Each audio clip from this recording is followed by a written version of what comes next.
Hi ವೀಕ್ಷಕರೇ, ಎಲ್ಲರಿಗೂ ನಮಸ್ಕಾರ. ನೋಡಿ, ಗೃಹಲಕ್ಷ್ಮಿ ಯೋಜನೆಯ ಪ್ರತಿಯೊಂದು ಫಲಾನುಭವಿಗಳಿಗೆ ಸರ್ಕಾರದಿಂದ ಭರ್ಜರಿ ಗುಡ್ಡಿಸ್ನ ಕೊಟ್ಟಿದ್ದು ನಿಮ್ಮ ಬ್ಯಾಂಕ್ ಖಾತೆಗೆ 2 ತಿಂಗಳ 4,000 ಹಣ ಜಮಾ ಆಗ್ತಾ ಇದೆ. ಹೌದು ವೀಕ್ಷಕರೇ, ನಿಮ್ಮ ಬ್ಯಾಂಕ್ ಖಾತೆಗೆ 4,000 ಹಣ ಬರ್ತಾ ಇರೋದು ನಿಜ. ಆದರೆ ಇಲ್ಲಿಯವರೆಗೂ ನೀವು ಎಷ್ಟು ಗೃಹಲಕ್ಷ್ಮಿ ಹಣನ ಪಡ್ಕೊಂಡಿದ್ದೀರಾ ಮತ್ತು ಕೊನೆಯದಾಗಿ ಯಾವ ಕಂತಿನ ಹಣ ಜಮಾ ಆಗಿದೆ ಅಂತ ಪ್ರತಿಯೊಬ್ಬರನ್ನು ಕಮೆಂಟ್ನ ಮಾಡಿ.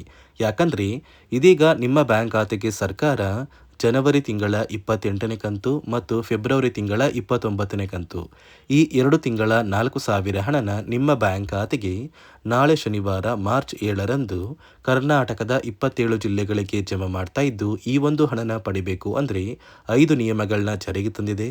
ಮತ್ತು ರೇಷನ್ ಕಾರ್ಡ್ ದಾರರಿಗೂ ಕೂಡ ಸರ್ಕಾರ ಒಂದು ಮುಖ್ಯವಾದ ಗುಡ್ ನ್ಯೂಸ್ನ ಕೊಟ್ಟಿದ್ದು, ಈ ಒಂದು ಮಾಹಿತಿ ಏನು ಅಂತ ತಿಳ್ಕೊಳ್ಳೋಣ. ಅದಕ್ಕಿಂತ ಮೊದಲು ನೋಡಿ ವೀಕ್ಷಕರೇ, ನೀವೇನಾದ್ರೂ ಇನ್ನೂ ಕೂಡ ನನ್ನ ಚಾನಲ್ನ ಸಬ್ಸ್ಕ್ರೈಬ್ ಆಗಿಲ್ಲ ಅಂದರೆ ದಯವಿಟ್ಟು ಪ್ರತಿಯೊಬ್ಬರು ಚಾನಲ್ನ ಸಬ್ಸ್ಕ್ರೈಬ್ ಮಾಡ್ಕೊಳ್ಳಿ, ಹಾಗೆ ವಿಡಿಯೋಗೆ ಒಂದು ಲೈಕ್ನ ಕೊಡಿ. ಹೌದು ವೀಕ್ಷಕರೇ, ಸರ್ಕಾರ ಕೊನೆಗೂ ಗೃಹಲಕ್ಷ್ಮಿ ಹಾಗೂ ರೇಷನ್ ಕಾರ್ಡ್ ಹೊಂದಿರುವ ಪ್ರತಿಯೊಂದು ಫಲಾನುಭವಿಗಳಿಗೆ ಭರ್ಜರಿ ಗುಡ್ಡಿಸ್ನ ಕೊಟ್ಟಿದೆ.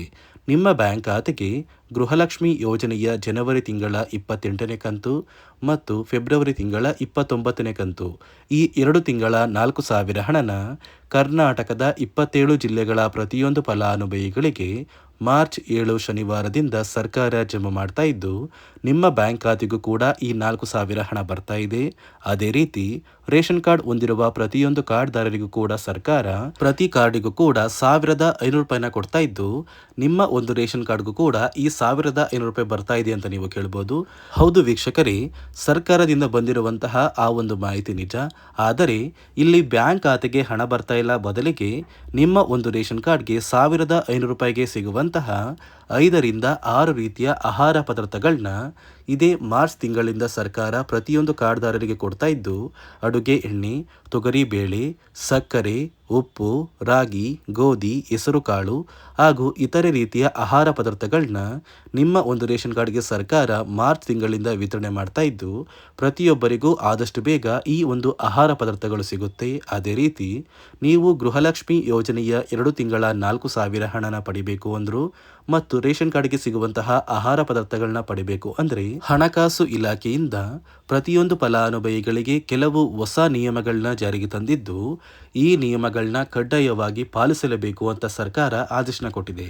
ಇದೇ ಕಾರಣಕ್ಕೆ ಈ ಬಾರಿ ಸಾಕಷ್ಟು ಫಲಾನುಭವಿಗಳಿಗೆ ಗೃಹಲಕ್ಷ್ಮಿ ಹಣ ಕೂಡ ಬರ್ತಾ ಇಲ್ಲ, ಯಾಕಂದ್ರೆ ಸರ್ಕಾರ ಕ್ಯಾನ್ಸಲ್ ಮಾಡಿದೆ. ಹಾಗಾದ್ರೆ ಸರ್ಕಾರ ಜಾರಿಗೆ ತಂದಿರುವ ಆ ಹೊಸ ನಿಯಮಗಳು ಏನು, ಈ ನಿಯಮಗಳ ಪ್ರಕಾರ ನಿಮ್ಮ ಬ್ಯಾಂಕ್ ಖಾತೆಗೆ ಹಣ ಬರ್ತಾ ಇದೆಯೋ ಅಥವಾ ಜಮಾ ಆಗ್ತಾ ಇಲ್ವೋ ಅಂತ ನಾನು ನಿಮಗೆ ತಿಳಿಸ್ಕೊಡ್ತಾ ಇದ್ದೀನಿ. ಅದಕ್ಕಿಂತ ಮೊದಲು ನಾಳೆ ಶನಿವಾರ ಮಾರ್ಚ್ 7ರಂದು ಕರ್ನಾಟಕದ ಯಾವ 27 ಜಿಲ್ಲೆಗಳಿಗೆ 2 ತಿಂಗಳ ಗೃಹಲಕ್ಷ್ಮಿ ಯೋಜನೆಯ 4,000 ಹಣ ಜಮಾ ಆಗ್ತಾ ಇದೆ ಅಂದರೆ ಮೊದಲಿಗೆ ಬೆಂಗಳೂರು ನಗರ, ಬೆಂಗಳೂರು ಗ್ರಾಮಾಂತರ, ರಾಮನಗರ, ಚಿಕ್ಕಬಳ್ಳಾಪುರ, ಚಿತ್ರದುರ್ಗ, ದಾವಣಗೆರೆ, ಕೋಲಾರ, ಶಿವಮೊಗ್ಗ, ತುಮಕೂರು, ಚಾಮರಾಜನಗರ, ಚಿಕ್ಕಮಗಳೂರು, ದಕ್ಷಿಣ ಕನ್ನಡ, ಹಾಸನ, ಕೊಡಗು, ಮಂಡ್ಯ, ಮೈಸೂರು, ಉಡುಪಿ, ಬಾಗಲಕೋಟೆ, ಬೆಳಗಾವಿ, ವಿಜಯಪುರ, ಧಾರವಾಡ, ಗದಗ, ಹಾವೇರಿ, ಉತ್ತರ ಕನ್ನಡ, ಬಳ್ಳಾರಿ, ಬೀದರ್, ಕಲಬುರಗಿ, ಕೊಪ್ಪಳ, ರಾಯಚೂರು, ಯಾದಗಿರಿ ಮತ್ತು ವಿಜಯನಗರ ಈ ಜಿಲ್ಲೆಗಳ ಪ್ರತಿಯೊಂದು ಫಲಾನುಭವಿಗಳಿಗೆ ಸರ್ಕಾರ 2 ತಿಂಗಳ ಗೃಹಲಕ್ಷ್ಮಿ ಯೋಜನೆಯ 4,000 ಹಣನ ನಿಮ್ಮ ಬ್ಯಾಂಕ್ ಖಾತೆಗಳಿಗೆ ಜಮಾ ಮಾಡ್ತಾ ಇದ್ದು, ಇಲ್ಲಿಯವರೆಗೂ ಯಾವುದೇ ರೀತಿಯ ಪೆಂಡಿಂಗ್ ಇರುವ ಹಣ ಬಾಕಿ ಇಲ್ಲ ಅಂದರೆ ಮಾತ್ರ ನೇರವಾಗಿ ಈ 4,000 ಹಣ ಮಾರ್ಚ್ 10ರೊಳಗೆ ನಿಮ್ಮ ಬ್ಯಾಂಕ್ ಖಾತೆಗೆ ಜಮಾ ಆಗುತ್ತೆ. ಒಂದು ವೇಳೆ ಸಾಕಷ್ಟು ಹಳೆಯ ಕಂತಿನ ಹಣ ಪೆಂಡಿಂಗ್ ಇದ್ದರೆ ನೀವು ನಿಮ್ಮ ಊರಿಗೆ ಸಂಬಂಧಪಟ್ಟ ಮಹಿಳಾ ಮತ್ತು ಮಕ್ಕಳ ಕಲ್ಯಾಣ ಅಭಿವೃದ್ಧಿ ಇಲಾಖೆಗೆ ನೀವು ಭೇಟಿ ನೀಡಿದರೆ ಆ ಒಂದು ಇಲಾಖೆಯ ಅಧಿಕಾರಿಗಳ ಸಹಾಯದಿಂದ ನಿಮ್ಮ ಬ್ಯಾಂಕ್ ಖಾತೆಗೆ ಪೆಂಡಿಂಗ್ ಇರುವ ಹಣನ ಮೊದಲು ನೀವು ಪಡ್ಕೋಬೋದು. ಪೆಂಡಿಂಗ್ ಇರುವ ಹಣ ಜಮಾ ಆದ ನಂತರ ಈ ಜನವರಿ ಮತ್ತು ಫೆಬ್ರವರಿ ತಿಂಗಳ 2 ತಿಂಗಳ 4,000 ಹಣ ನೇರವಾಗಿ ನಿಮ್ಮ ಬ್ಯಾಂಕ್ ಖಾತೆಗೆ ಜಮಾ ಆಗುತ್ತೆ. ನೋಡಿ ಸ್ನೇಹಿತರೆ, ಈ ಬಾರಿ ಸುಮಾರು 1 ಲಕ್ಷಕ್ಕಿಂತ ಅಧಿಕ ಫಲಾನುಭವಿಗಳ ಬ್ಯಾಂಕ್ ಖಾತೆಗೆ ಸರ್ಕಾರ ಗೃಹಲಕ್ಷ್ಮಿ ಯೋಜನೆಯ ಹಣನ ಜಮಾ ಮಾಡ್ತಾ ಇಲ್ಲ.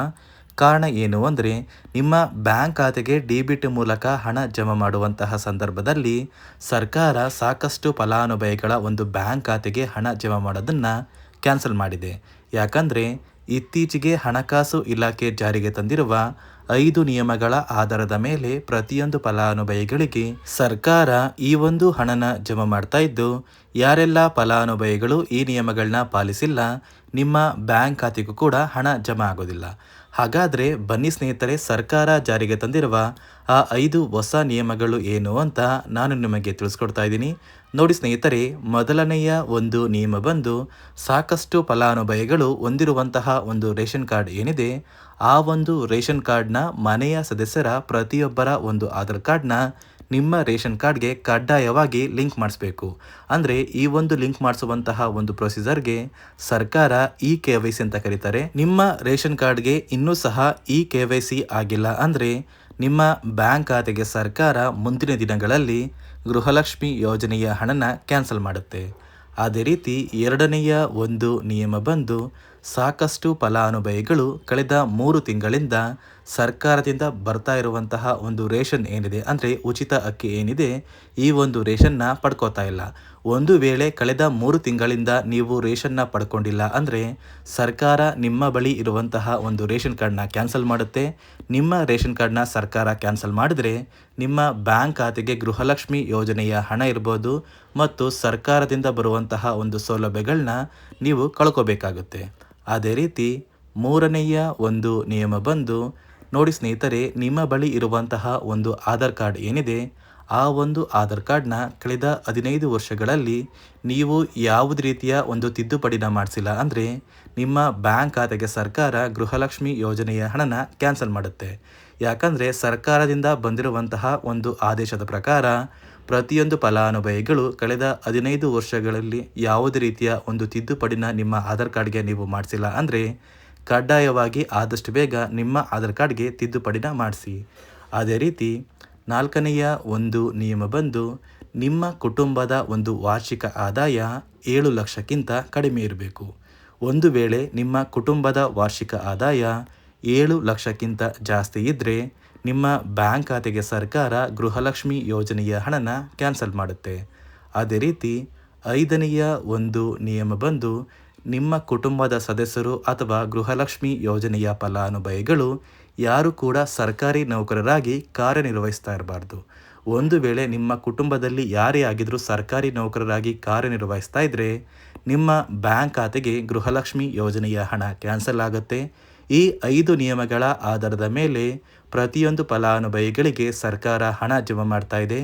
ಒಂದು ವೇಳೆ ನೀವು ಈ 5 ನಿಯಮಗಳನ್ನ ಪಾಲಿಸಿಲ್ಲ ಅಂದರೆ ನೀವು ಕೂಡ ಗೃಹಲಕ್ಷ್ಮಿ ಯೋಜನೆಯ ಹಣದಿಂದ ವಂಚಿತರಾಗಬೇಕಾಗುತ್ತೆ. ನೋಡಿ ವೀಕ್ಷಕರೇ, ನಿಮ್ಮ ಬ್ಯಾಂಕ್ ಖಾತೆಗೆ ಕೊನೆಗೂ ಸರ್ಕಾರ ನಾಳೆ ಶನಿವಾರ ಮಾರ್ಚ್ 7ರಂದು 2 ತಿಂಗಳ ಗೃಹಲಕ್ಷ್ಮಿ ಯೋಜನೆಯ 4,000 ಹಣನ ಜಮಾ ಮಾಡ್ತಾ ಇದ್ದು, ಆದಷ್ಟು ಬೇಗ ಪ್ರತಿ ಫಲಾನುಭವಿಗಳು ನಿಮ್ಮ ಬ್ಯಾಂಕ್ ಖಾತೆಗೆ ಗೃಹಲಕ್ಷ್ಮಿ ಯೋಜನೆಯ ಹಣನ ಪಡ್ಕೋತೀರಾ. ಅದೇ ರೀತಿ ನಿಮ್ಮ ಬ್ಯಾಂಕ್ ಖಾತೆಗೆ ಸರ್ಕಾರದಿಂದ ರೇಷನ್ ಕಾರ್ಡ್ಗೆ ಹಣ ಬರ್ತಾ ಇಲ್ಲ, ಬದಲಿಗೆ ಪ್ರತಿ ರೇಷನ್ ಕಾರ್ಡ್ಗೆ 5 ಅಥವಾ 6 ರೀತಿಯ ಆಹಾರ ಪದಾರ್ಥಗಳನ್ನ ಸರ್ಕಾರ ಕೊಡುತ್ತೆ ಅಂತ ಹೇಳ್ತಾ, ಇದಿಷ್ಟು ಸರ್ಕಾರದಿಂದ ಬಂದಿರುವ ಹೊಸ ಮಾಹಿತಿಯಾಗಿದೆ. ನಾನು ಕೊಟ್ಟಿರುವಂತಹ ಮಾಹಿತಿ ನಿಮಗೆ ಇಷ್ಟ ಆಗಿದ್ದಲ್ಲಿ ದಯವಿಟ್ಟು ಪ್ರತಿಯೊಬ್ಬರು ನನ್ನ ಚಾನಲ್ನ ಸಬ್ಸ್ಕ್ರೈಬ್ ಮಾಡ್ಕೊಳ್ಳಿ, ಹಾಗೆ ವಿಡಿಯೋಗೆ ಒಂದು ಲೈಕ್ನ ಕೊಡಿ.